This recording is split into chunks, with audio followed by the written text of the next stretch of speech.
What's good, FBA family? Cantel here. Now, we've been talking about delineation, drawing that line around our people, our history, our debt.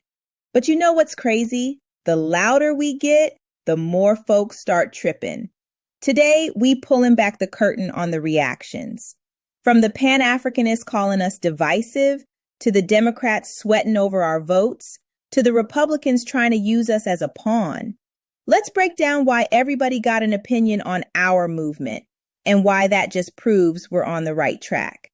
First, you got the critics, like that content creator saying delineation gonna start a war in the community, saying we creating problems for ourselves. Let me ask you this. Was it a war when they brought Black Americans here on slave ships? Was it divisive when they created Jim Crow laws just for Black Americans? Nah.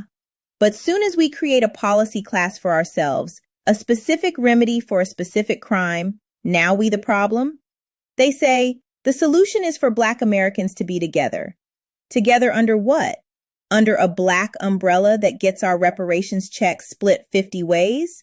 Under a Pan-African flag while folks from the continent look down on Black Americans calling us lazy? We tried together. They gave us diversity. We want our debt. Then you got the immigrant pushback. They calling Black Americans nativist, saying we being xenophobic, saying we using slurs like tethers. But let's keep it a bean. If you come to my house, eat my food, sleep in my bed, and then tell me I'm the problem for asking you to contribute, that's not xenophobia. That's accountability. They talk about Marcus Garvey and Malcolm X, figures who fought for Black economic power and self-determination. That's exactly what we're doing. We ain't rejecting solidarity. We're rejecting exploitation. We're saying you can't claim kinship when it's time for benefits, but distance when it's time for our struggle.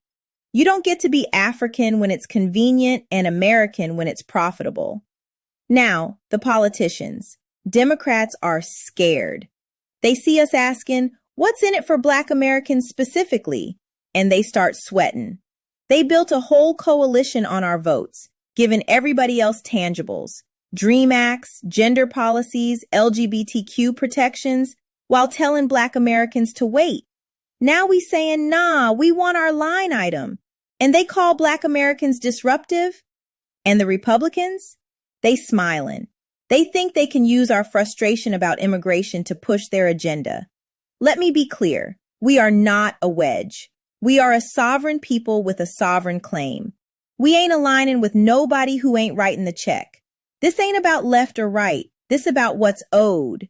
But here's the proof we winning. California. When that reparations task force sat down, the big debate was, who qualifies? The Pan-African crew said, all Black people.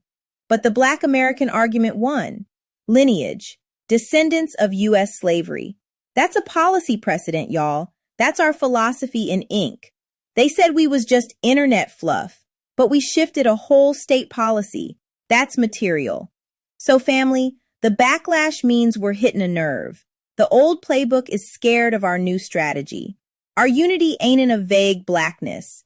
It's in a specific lineage. It's in a targeted demand.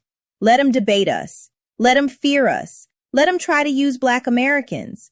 We ain't moving. The line is drawn.